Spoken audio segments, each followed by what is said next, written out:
the reality is it's not like a nice to have anymore. Like I feel like 15, 20 years ago, it was like if you were personalizing things, you were light years ahead of your competitors.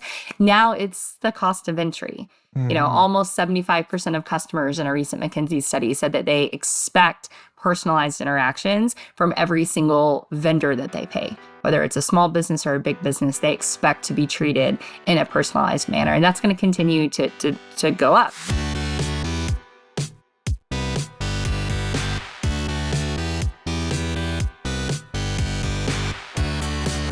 You're listening to The Successful Bookkeeper with your host, Michael Palmer. Listen each week as inspiring guests share their secrets of success to help you increase your confidence, work smarter, and build a business you love.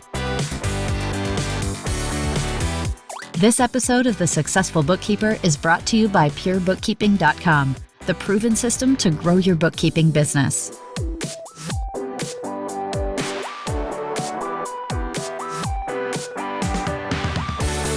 Welcome back to the Successful Bookkeeper Podcast. I'm your host, Michael Palmer, and today's show is going to be a fun one. Our guest is an award-winning entrepreneur, customer experience speaker, and author of Creating Superfans: How to Turn Your Customers into Lifelong Advocates. Brittany Hodak, welcome. Oh my goodness. Hodak. I'm not, now I'm all screwed up. No, I don't even know what I'm saying. Hodak. You got it. I don't know why I thought I did that wrong, but I know do you know what's really crazy? Do you know what like really trips people up? So my last name is Hodak, Hodak. Our oldest son we named Kato, which is Hodak spelled in reverse. So Kadoh. So his name is super cool. It's a palindrome. That is very cool. Yeah. And thank you. So how do you say anytime we tell people Kato? Yeah, Kato. Yeah, which is a cool Kato. I mean, I'm trying to think. There's a name of, what was the Bruce Lee's side hero? Exactly. Yep. That was Kato. And then there was, I think, like a Pink Panther character back in the day and some other sort of I think, it was almost like a real spin-off of that whole Bruce Lee, the second, Bruce Lee and Kato, I guess, right? Yeah.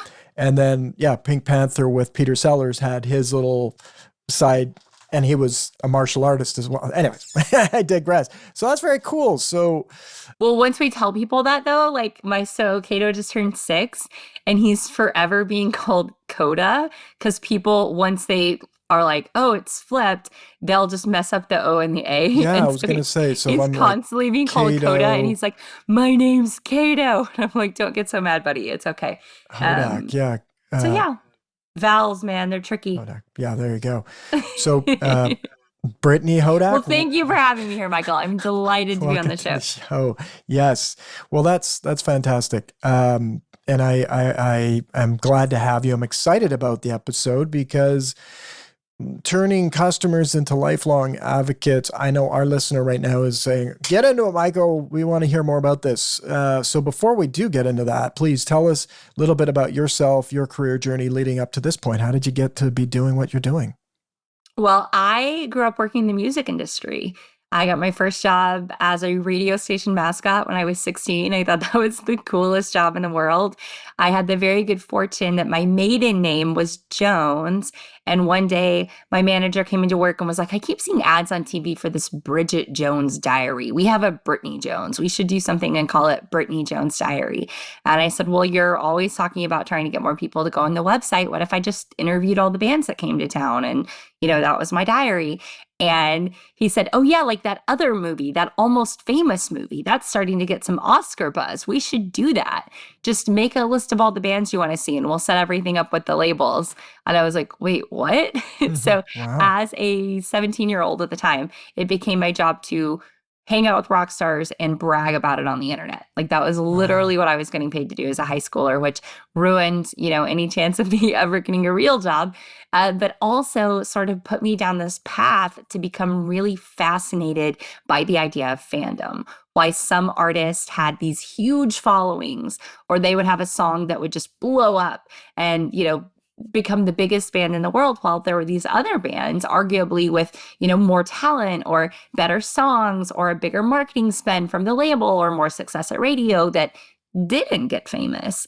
And I was constantly trying to figure it out. And one of the things that I started to see again and again was the fan engagement piece.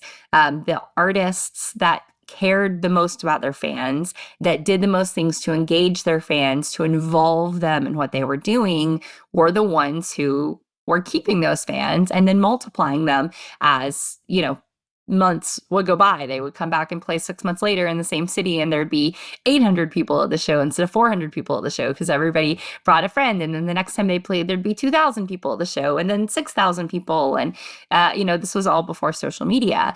And so I became really fascinated by not just how people build their bands, but now also brands with fans, but also kind of the psychology that goes into that. Like, why do we love some things and not others? Why do we identify with some artists? Why do you identify with some songs, with some bits of pop culture? What is it saying about us? What's that like mirror that we're holding up? So anyway, fast forward, I worked in the music industry for almost 20 years. I worked for several record labels and entertainment agencies and launched my own company that I ran for almost a decade. But as I was doing that, what I started to realize was that all the things that were true in music were true in other verticals as well. I could see them in consumer packaged goods world when I was working with Walmart. I could see them in D2C when I was working with tech startups. I could, see them like across the board in mobile behavior when I was working with Amazon. Like all of these things that I saw in music, I saw elsewhere. So I started to think, what are the things that entrepreneurs and leaders can do to create superfans in their own business? How can they harness some of the same tools that people on stage have been taking advantage of for, centuries, and incorporate some of those things into their own businesses to separate themselves or differentiate themselves from their competitors? Because ultimately that's what it's about in music, right? It's like you've got to set yourself apart from everybody else. You want people to come to your show. You want people to listen to your music. And that's what it's about in the business world too. We want people to pick us at the exclusion of others. We want them to understand that we're not simply a commodity provider. We are a category of one, but it's very hard to differentiate yourself and lead people to believe that you are truly that category of one, or maybe category leader if you're not quite there yet, if you don't have a roadmap. Oh, wow.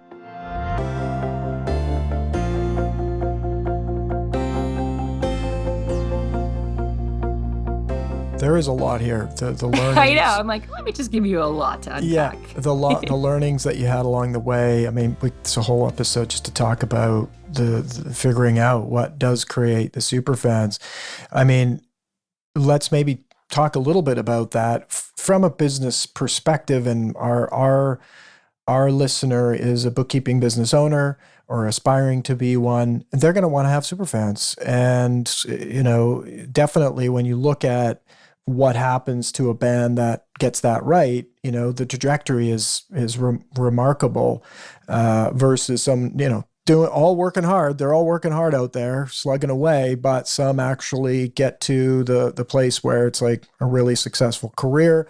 Same with bookkeeping business owners, right? So what were some of the learnings about what you need to do to create a superfan and in the application of a small business owner? Well, a few things. I would say the first one is that I think the biggest threat that is not on a lot of people's radar and doesn't get a whole lot of airtime is apathy. If you think about it, if you think about what stops somebody from being a super fan, but also what stops somebody from picking up the phone and calling you, from choosing you from somebody else, it's apathy. A lot of times I work with small business owners and they say, I have an awareness problem. Not enough people know who we are. So we're trying to spend more on advertising. We're trying to get creative on social media. We're trying to do all of these things. And when I look under the hood, it's almost always the case that plenty of people know. It's not an awareness problem. But those people who know don't care because they haven't been given a compelling enough reason to. It's an apathy problem. Mm-hmm. They haven't, the business owner hasn't told their story in a way that made the people who should care about what they do care about what they do. They're not creating an environment where someone understands why they should choose that business owner, that bookkeeper, at the exclusion of everybody else. They're still thinking in terms of commodity. Oh, they're all about the same. So like, who cares? I'll just go with the one that's closest to my house, or go with the one that, somebody that I know has used forever and was like, oh, they're fine. I'll go with whoever has the cheapest quote, rather than saying, I deserve to find the right bookkeeper who's going to do the best job. And that's who I want to find. So I would say the first thing that I learned is that it's very difficult to solve a problem that you don't know exists. And a lot of people don't understand what they're really trying to fight is this apathy problem, trying to create an environment where someone cares enough to care one way or the other about what it is that they do. Oh, well, that's a big one. And I can see why many people don't think about it, because it's a big problem, and one that how would you actually solve for that? I mean, what's there for me is that there's so much noise out there in the marketplace. There's so little time to get that jump over from I don't care to I really care.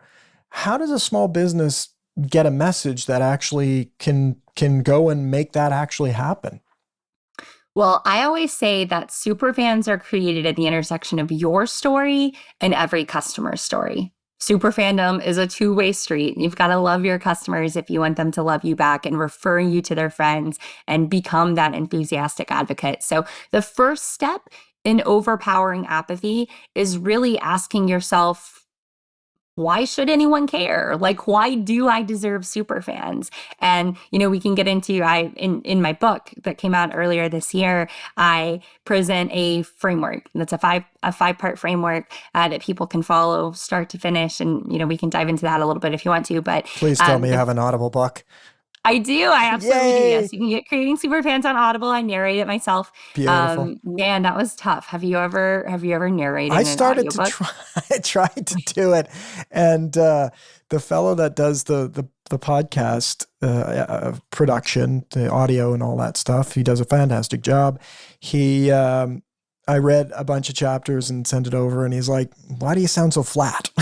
I'm like, because I'm reading. I'm not, it's a skill set. It's like an actor, right? You have to bring a script to a life, in order to do that. For me, anyways, I probably have to know it off by heart. So I can appreciate what you've done. I'm looking forward to listening to your book on Audible, and then I'll know if you're strained, or how was the experience for you? Well, thank you. It was such a crazy experience working with the producer because, gosh, I think we had like 8 sessions to record it. It's like 6 hours long, the book.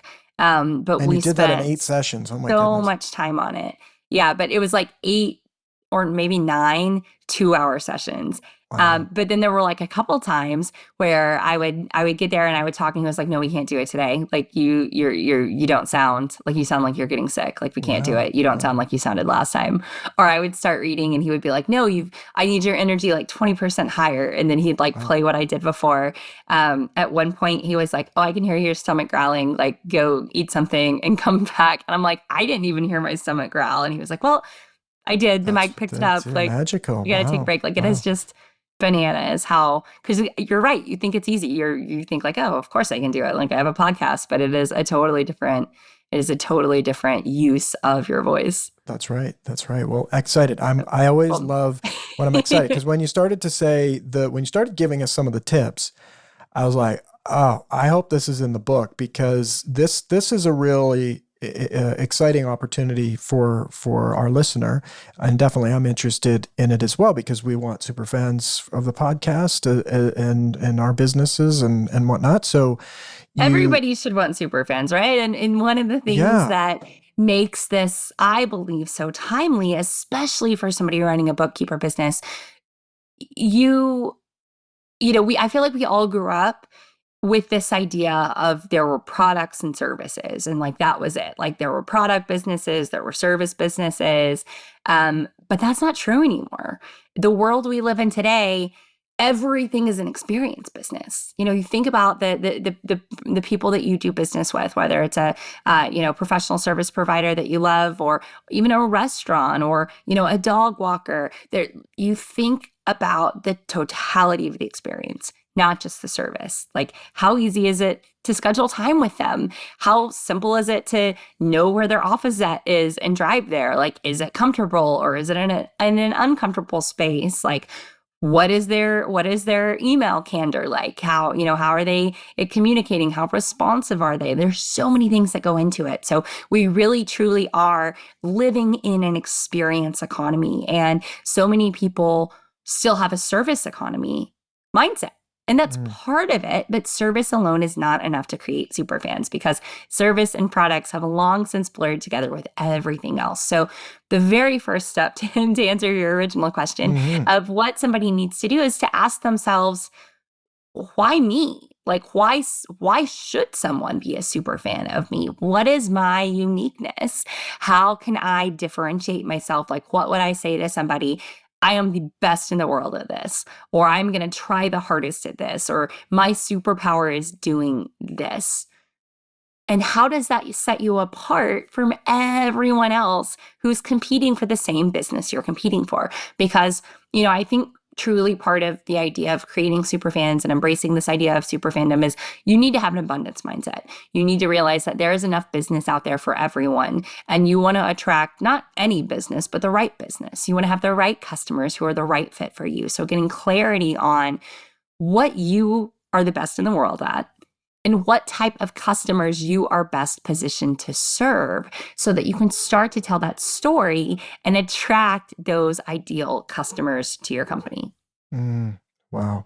It's very interesting, and the world is changed so much.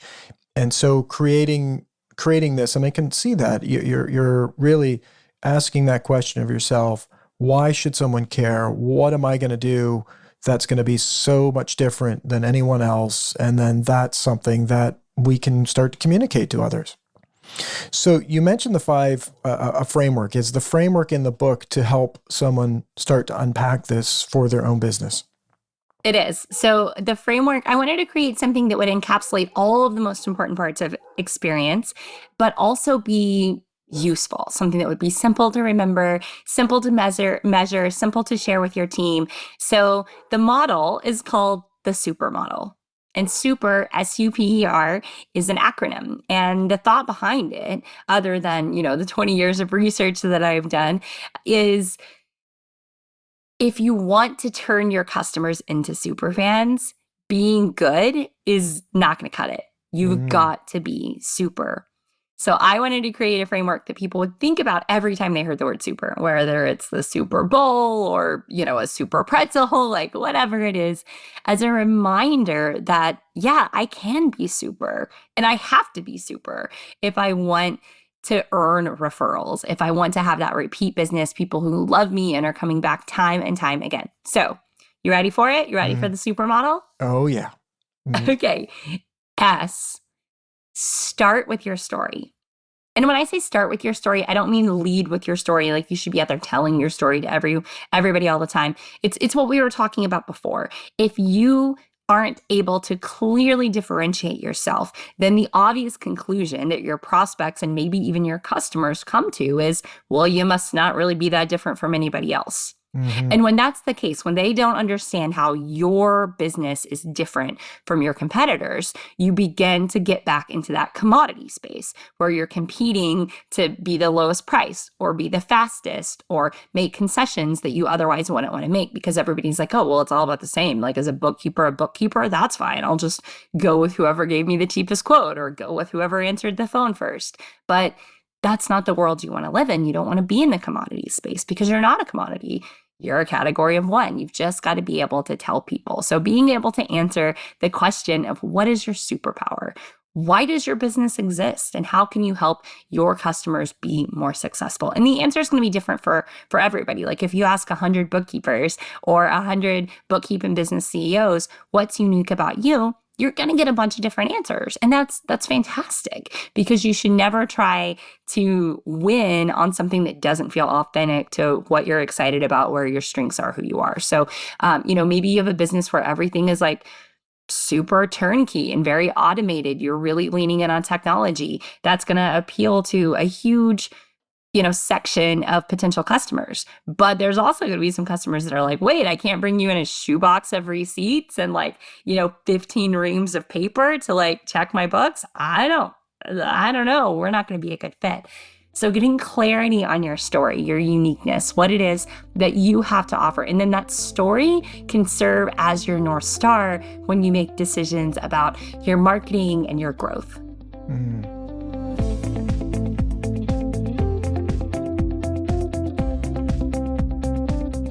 Wow. I'm excited. I'm really excited for our listener. This is something that they get clear on. It leads all things. Absolutely. It leads all things. And, with the supermodel, I like to say that every pillar is sort of like a nesting doll. They build on each other. The U in super stands for understand your customer story. And in the book, I talk all about some of the things that you can do, leading with empathy, active listening. But really, understanding your customer story is getting clarity on the types of customers that you are most excited to serve and what it is that they need. What can you do to show up best for them? What are they struggling with? What transformation are they looking for? What reservations do they have? What are the things that you can do to showcase that you're the best one to help them? Because as I said before, superfans are created at the intersection of your story and every customer story. If you think of them as two circles of a Venn diagram, that overlap, that is where apathy dies, because all of a sudden you're not just in a Where's Waldo puzzle of a bunch of other bookkeepers who offer very similar services for very similar prices to very similar entrepreneurs. You are the one that is clearly defined and able to make the case of, well, if you care about this, then you need to work with us because we will go toe to toe with anyone in the world. And so all of a sudden you're positioning yourself to attract the customers who care most about that thing or those things. Wow. I'm loving it. I love it. I really see the clarity that comes from something like this is that, so far what's there for me is that if you get these things right, even though it's like you said, with the doll that sort of unpacks itself. What did you call it? The nesting doll. Nesting doll. You do this. It's not a lot that has to get done. It's just you're getting such clarity that it then flows, and all of a sudden now you're getting traction and momentum. Yeah, and for people who are growing their business, you will start to see immediate clarity on the types of people that you need to hire, not just what that position is, but what are the traits of the right person for that position, because you're able to articulate what the values of your business are, what it needs to feel like to work with your company, what the experience of your growing company is, and how that's different from anywhere else. So these things start to become important on the employee experience side too, as you grow, as your culture shifts and changes. Because one thing that I talk about a lot in my book is the fact that every single employee is in the experience department. I don't care if you are the CPA or the person answering the phones. You are in a position to where the things that you say and the actions that you take will impress or anger your customers, right? Mm-hmm. Nobody ever said oh, that's oh, it's just the receptionist treating me poorly. Well, that's not such a big deal. Every single person is in the experience department. And at any given moment, any of them can be the chief experience officer of your company. They're influencing whether you get this deal, whether you keep this business, and whether you get the next deal. So once you get clarity on your story and you start to understand the needs of your customers in a more dynamic way, you can really start to say, okay, here are the SOPs that we want to build around the way that we do business, the way that we show up, and how we differentiate ourselves through experience for all of our, current and future customers. Very cool. Very cool. So we've got the S and the U. So the P is personalize. Okay. Are you familiar with the platinum role, Michael? The platinum role. No. Okay, so we all grew up with the golden rule, right? Okay, the Treat others platinum the way you rule. want to be Okay, treated. yeah, the golden rule. Yep. Yes. Yeah, we all grew up with the golden rule. The platinum rule is a rule that was first proposed by a guy named Dr. Tony Alessandra back in the 90s. He wrote a book called The Platinum Rule, and what Dr. Alessandra advocated for was you shouldn't follow the golden rule. When it comes to customers, instead of treating people the way you want to be treated, you need to treat them the way they want to be treated, because not every customer would want to be treated the same way you might in their shoes. And more importantly, not every customer wants to be treated the same way as every other customer. We all have different beliefs and preferences and backgrounds and access to information. So in the P pillar of the supermodel, what I really talk about is how we can blend high tech and high touch strategies to personalize customers' experiences just enough. Like within guardrails, you obviously have to have parameters within which you're operating, but doing the types of things that make every customer feel like you are going above and beyond. You are treating them as if they were your most important customer. And, a lot of these things can be automated. A lot of these things you can build systems around, but they still feel incredibly personal. And I always say, like, the more things you automate, the more of your time you free up for things that can't be automated. Noticing, paying attention in conversation when people mention life events or big things that are happening so that you can show up and celebrate that with them in some way. So the P is personalized, and it's all about how you can really truly do that. And the reality is it's not like a nice to have anymore. Like, I feel like 15, 20 years ago, it was like if you were personalizing things, you were light years ahead of your competitors. Now it's the cost of entry. Almost 75% of customers in a recent McKinsey study said that they expect personalized interactions from every single vendor that they pay. Whether it's a small business or a big business, they expect to be treated in a personalized manner. And that's going to continue to go up, because once somebody experiences what it feels like to have that service in an experience economy where we're constantly experiencing new things, working with new vendors, trying out new apps, we begin to expect that everyone rises to the bar that we experience around us. Like when you say, I have no idea what's going on with this, I'm not sure where it is, people aren't like, oh, okay, that's fine. They're like, okay, but Uber can tell me how many wrong turns the driver is away from me, and Domino's can tell me who just put mushrooms on my pizza. You're telling me you don't have the technology to track this? Like, why not? I've got an AirTag on my kid and I know where they are at the zoo right now. Like, we're comparing our experiences, not just with direct competitors, but to the best experiences we've ever had. So expectations are going to continue to rise and continue to get higher for everyone in an experience field, which is just about everyone. Yeah, wow. It is. It can be daunting, but then the technology has really never been as great as it is now for small business, and what a big business can do today, small businesses can do in some ways better, because of the fact that we can move more quickly to do and implement things that are being delivered to us at such low cost. So there's lots of opportunity there to shine, and it's the ones that adopt early typically that get the biggest bump. Absolutely. Yeah. The earlier you adopt, the longer you have to learn.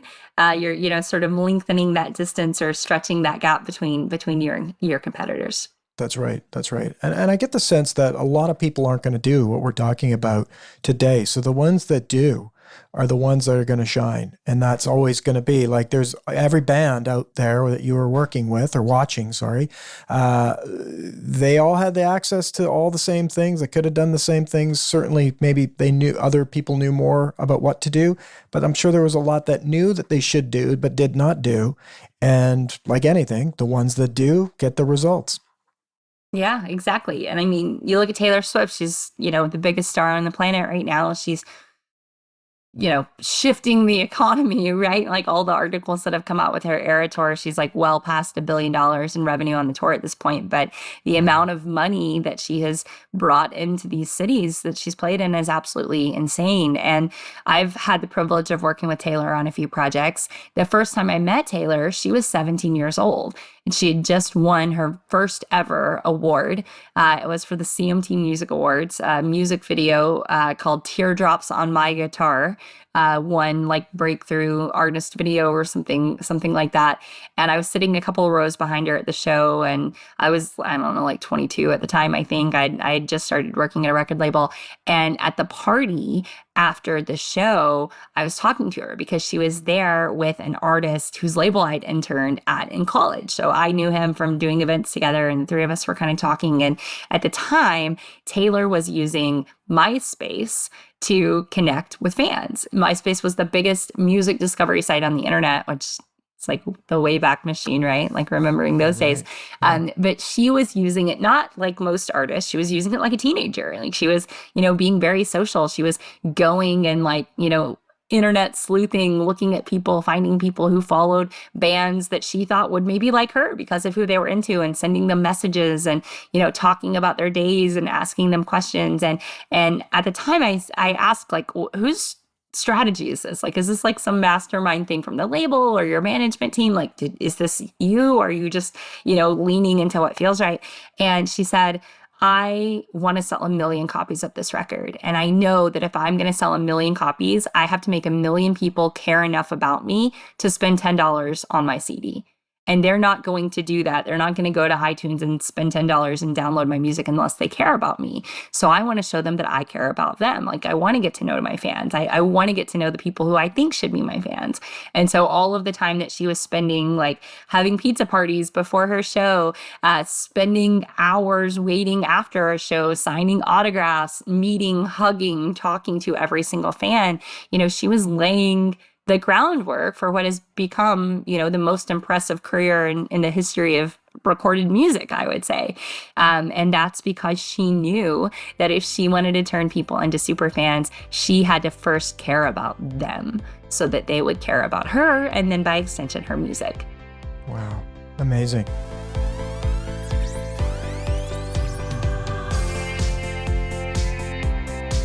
Absolutely remarkable to hear that and to see, having you seen that trajectory, and it's just absolutely bang on for any small business. Really, it's care about them, and if you do that and you do the right things, they'll care about you. Yeah, absolutely. And the more you care about them, the easier you will be able to excel at all of the things that I'm talking about. The E in super stands for exceed expectations. And I believe that there's really only 3 types of experiences that any of us ever have. At the end of any experience, long, short, in person, online, whatever it is, you are going to feel one of exactly 3 ways: better, worse, or the same as you did before it started. That's it. Simple. Better, worse, or the same. The overwhelming majority of the experiences that we have as humans are neutral. They're like nothing burgers. They happen, we move on with them. This is true in life. This is also true in business. There are so many just, like almost mindless experiences that we have. Answer the email, process the invoice, write back to someone, close the ticket, send this request. We just do it, move on, do it, move on, do it, move on.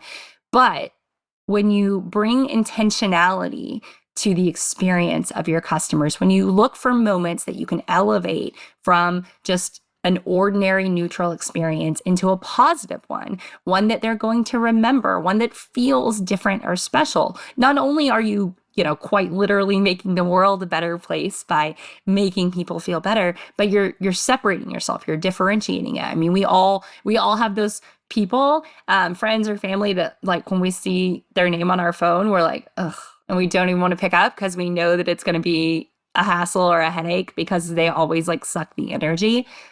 We know intuitively how it feels to work with someone, if they're going to make us feel better, if they're going to make us feel worse, or it's just like a task that we have to do. So bringing intentionality to the experiences to exceed expectations before, during, and after someone is a customer will really, truly help you stand out and create those super fans. I love that. And that's so simple. If you think just the intentionality of, hey, I want to leave people feeling better after every experience they have with me. I mean, what does it take to do that? You just a little extra energy in there, and it's going to probably be different than what's going on outside. So yeah, absolutely. I took my dog to the vet ophthalmologist the other day, which was not even something that I knew existed until my dog started having trouble with one of his eyes. And at the checkout counter, they had a vending machine with tennis balls. And as we were checking out, the receptionist said, "Oh, Bear is such a good boy. Bear needs a tennis ball." And she walked around and she like turned the knob and the tennis ball came out. And I thought, wow, what a cool way to end the visit. So as we walked out of the visit, I wasn't thinking about the fact that it was, a $300 bill or whatever. I was thinking like, wow, what a cool idea to have that tennis ball vending machine that looked beautiful, right? It was like part of the decor, and like they had clearly been very intentional about how they designed the office and the reception area. But then every single customer on the way out is, has this happy dog with this new toy. Very cool. Great example. So the R. The R stands for repeat. And it's a nod to two things. One, the systems and processes. In the book, I get into, all the things that you can do, the automation, the technology that you can make some of these things more automatic, teach your team to make some of these things more automatic and track their impact. But also it's a nod to the fact that in customer experience, you're never done. It's not like, oh, I exceeded their expectations once, so like, that's it. This is really a call to arms, a call to action to say, you've got to bring customer centricity into every part of your business. You've got to continue to live and breathe this obsession with how can I make my customers' lives better? Because when you do that, they absolutely will reciprocate. Elizabeth Arden said, repetition makes reputation and reputation makes customers. And that quote's like 100 years old, but it is so true. The reputation that you have leads to all of the inbound that happens. And the more advocates you have, the less you have to spend buying ads. The more advocates you have, the less ads you need to sustain your business. And there's an article on my website where I recap something called earned growth rate, or EGR, which is sort of like the evolution of NPS from the same team that proposed NPS a few decades ago. And it's about measuring how much of your new business comes from referrals. Like, how are your existing customers creating more customers for you? It's not just that they're coming back, which is important to measure. It's that they're also helping create a steady stream of qualified referrals for your business. So in the book, I get into all of that tracking, talking about what you need to look for and how you can increase the likelihood of your current customers inviting new customers into the fold. Wow. As you were mentioning that, I was thinking about bookkeepers that I know, very successful and never really, if you ask them, well, what marketing did you do? And they're like, none. It's because they were probably doing a lot of what you're talking about. And they just get referred business like crazy because they do something that's great. They connect well with their customers. They're exceptional. They leave people feeling better all the time.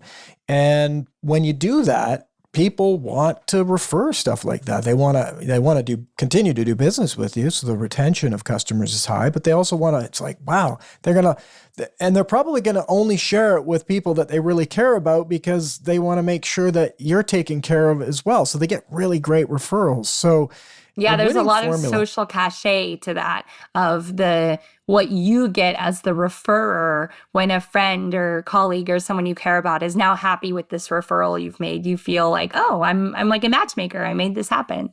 That's right.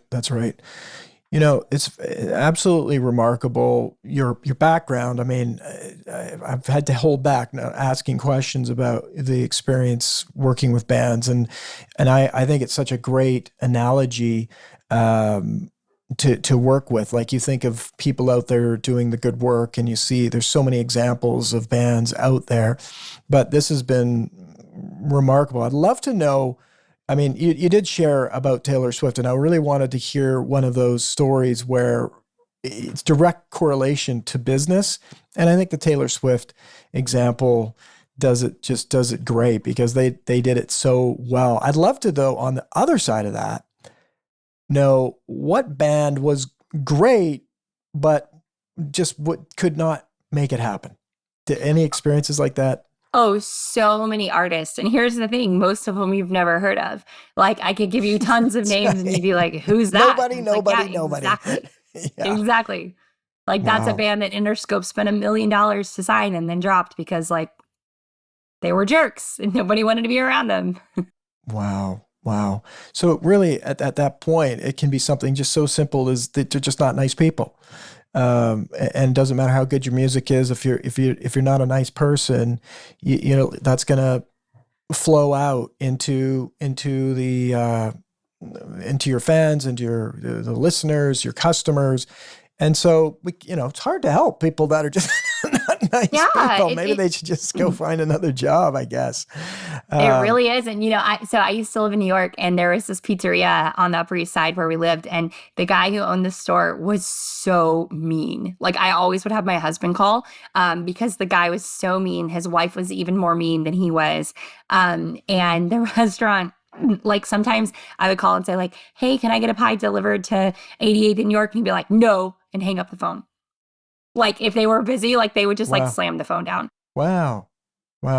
We would go eat there in person. And, sometimes, I would say, like, oh, can I get an iced tea? And they're like, no, it's 7 p.m. We're out of tea. We're not making more. We're only open for 3 more hours. No, you can have water. Like, they were so mean, not like because of their thing. I think they were just like probably very unhappy in their marriage.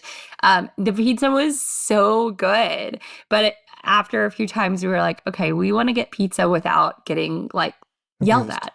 Like, we just want to. So, very, very quickly we started, instead of ordering from Luigi's, like, we ordered from the other pizza place that was a little bit further away, a little bit more expensive, wasn't quite as good, but we didn't feel like terrible people every time we left the store from being like yelled at the whole time that we were there. Wow. And is Luigi's, do you know, is it still around? Is it still operating? Are they done? Man, I don't know. That's a great question. I'll be in New York in a couple weeks. I'm very curious. Interesting to know. It was funny. Like, you would someday you go in and be like, oh yeah, like, and and I'd like a salad, and they'd be like, we're not making you a salad. We're too busy. You can get a slice. Wow. Like, stuff literally on the menu that they're like, nope. Wow. So yeah, just very interesting. As crazy as it sounds, like, these sound like very obvious examples, but I mean, think about like all the times you've walked in somewhere and you've been made to feel bad and you've walked out. You don't just have a bad opinion of that person. It's like the whole company, the whole store. You're like, all right, well, I guess I don't care if I'm a customer or not. So experience has never been more important. No question about it. This has been fantastic, Brittany. I'm excited about reading your book. And before you go, please, if there's any other resources or things you want our listener to know about you, if they want to learn more and do more with you, please let us know. What would that be? Well, thank you so much. You can learn more about me at my website, BrittanyHodak.com. I've got lots and lots of resources, many of which are free, that I offer. And then, I'd be thrilled if you check out the book. It's called Creating Superfans: How to Turn Your Customers into Lifelong Advocates. It's available in a hardcover everywhere books are sold. You can also get it as an ebook or an Audible. Beautiful. I'm excited about getting it. I know our listener is likely clicking right now to find their copy on Audible or Amazon or wherever you get your books. Brittany, thank you for your generosity in coming on the show and sharing all of your wisdom with many parts of your wisdom. I get the sense there's just so much more to learn from you, but we really are gracious for you coming and sharing this with us today. Well, thank you for having me, Michael. I appreciate it, and I had a blast. Oh, wonderful. Well, the pleasure has been all ours. And with that, we wrap another episode of the Successful Bookkeeper podcast. To learn more about today's wonderful guest and to get access to all sorts of valuable free business building resources, you can go to thesuccessfulbookkeeper.com. Until next time, goodbye.